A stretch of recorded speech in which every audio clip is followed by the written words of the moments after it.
Une journée particulière se profile au stade Gavarini à Saint-Jean-de-Maurienne. L'UAM, Union Athlétique de Maurienne, joue aujourd'hui le rôle d'hôte pour le tour qualificatif de la Coupe de France 2024 en spécialité haies, saut, lancer et tout relais. Alors aujourd'hui on accueille des athlètes de la zone Rhône-Alpes, donc Rhône-Alpes Est, c'est-à-dire qu'on sera sur les départements de Savoie, de Haute-Savoie, d'Isère. On a également des clubs de Gap.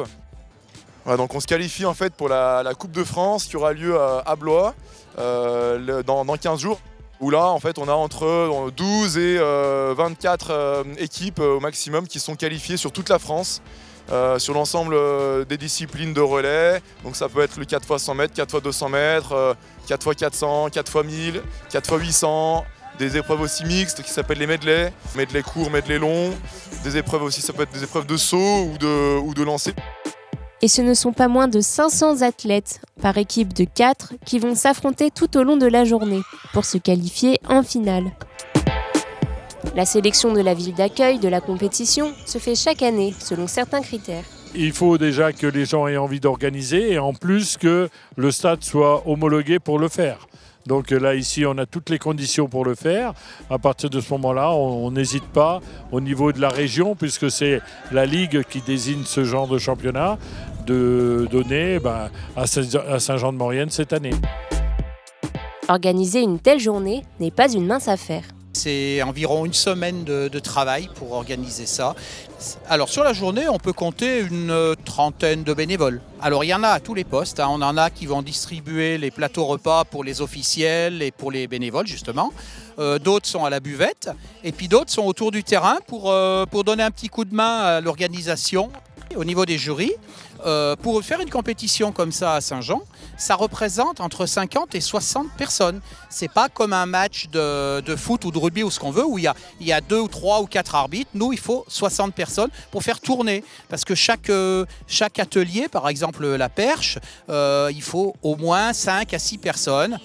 Il en faut autant à la hauteur ou à la longueur, au triple saut et à tous les aires de lancer, plus le secrétariat, plus les courses. Donc chaque club doit fournir, par rapport au nombre d'athlètes qu'ils envoient, doit fournir un certain nombre d'officiels. Donc nous, en l'occurrence, on devait en fournir 5. Un officiel, c'est quelqu'un qui a fait une formation au niveau départemental, régional, voire fédéral, pour pouvoir être apte à mesurer un saut en longueur, une hauteur, une course et tout, avec les chronos, avec les diamètres, etc.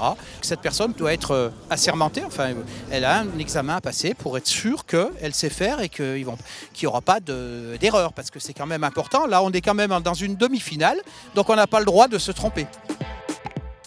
Cette compétition est une belle occasion pour les clubs de la région de se rencontrer et d'échanger. Et quand certains participants découvrent la Maurienne pour la première fois, d'autres n'en sont pas à leur coup d'essai. Je suis arrivé à Maurienne en 80, en mutation du boulot, lorrain d'origine.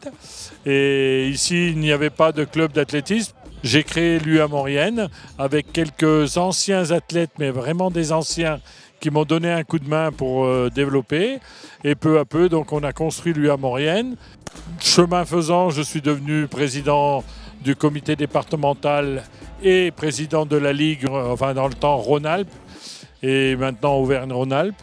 Et en même temps élu à la fédération. Et j'ai eu l'honneur d'être promu vice-président de la fédération. Aujourd'hui, je suis au bureau de la fédération depuis 20 ans. Et ça me fait énormément plaisir de savoir que tout ce qui a été monté pendant plusieurs années continue à vivre et jusqu'au point d'organiser des compétitions. Donc ça fait chaud au cœur de savoir qu'il y a une pérennité dans ce qu'on a préparé.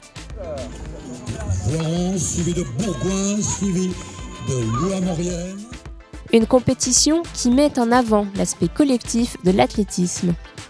À l'issue de cette journée, 3 équipes de l'UA Maurienne se sont qualifiées pour la Coupe de France.